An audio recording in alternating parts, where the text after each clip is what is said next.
Ancora una volta Klagenfurt e il Veneto orientale insieme per consolidare il proficuo legame che lega i due territori già da qualche anno.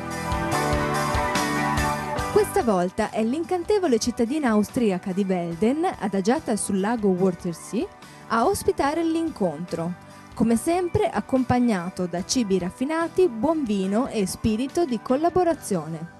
Abbiamo organizzato un ottimo parterre con tutti i prodotti del Veneto orientale e della nostra Venezia, con le maschere, i gioielli, i salumi, i vini, soprattutto i formaggi, tutto quello che ci riguarda. Noi con Klagenfurt e con la Carinzia e con la Mostra Nazionale Vini siamo sempre presenti in tutte le manifestazioni e speriamo che il nostro rapporto continui. Grazie soprattutto al contributo della Regione Veneto.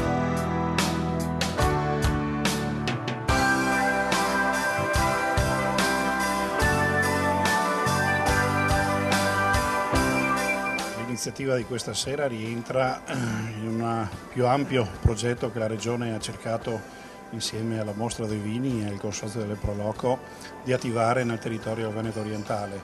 Per noi il duplice binomio promozione dell'enogastronomica, di tutte le produzioni che ci sono in quel territorio, e il turismo e quindi la promozione delle nostre spiagge sono elemento fondante e fondamentale per questo tipo di progetto di marketing territoriale. La Mostra Vini ovviamente attraverso la Regione del Veneto fa da coordinamento.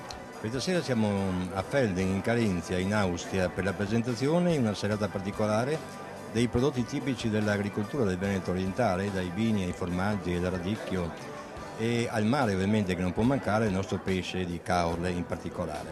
È una serata di promozione dell'intero territorio che ha l'obiettivo, si prefigge l'obiettivo di attirare l'attenzione dei turisti che passano per questa località verso il Veneto, le nostre spiagge e i nostri prodotti tipici dell'agricoltura.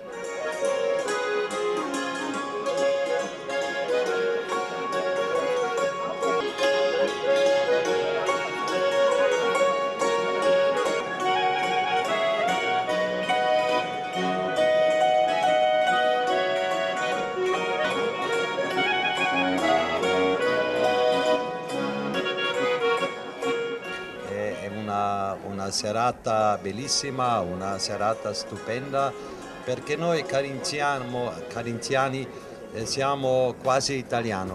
Già abbiamo un po' di sapore mediterraneo, già abbiamo un po' della mentalità mediterranea italiana, abbiamo rapporti stretti con Friuli Venezia Giulia, anche con il Veneto e in particolare con la città di San Donà di Piave. E siamo qua questa sera a Klagenfurt per festeggiare questa amicizia che ci sta legando da un paio d'anni con la città di Klagenfurt, che si trova ai confini con il nostro territorio. Confini ormai è un termine che dovremmo abolire, in quanto stiamo cercando di concepire un territorio libero ma anche un territorio che vuole conoscersi con tutte quelle che sono i prodotti, le cose interessanti di una terra. E continuiamo con un progetto che sicuramente, oltre a sviluppare quella che sta diventando un'amicizia fra queste due città, anche quelli che sono tutti gli elementi che legano le due terre. Klagenfurt come San Donà di Piave stanno diventando due punti di riferimento, di scoperta, e quindi credo che siano dei progetti interessanti che superano quel concetto di gemellaggio che era più legato al passato, ma che mira veramente ad un'operazione di marketing e di interesse per tutta l'area.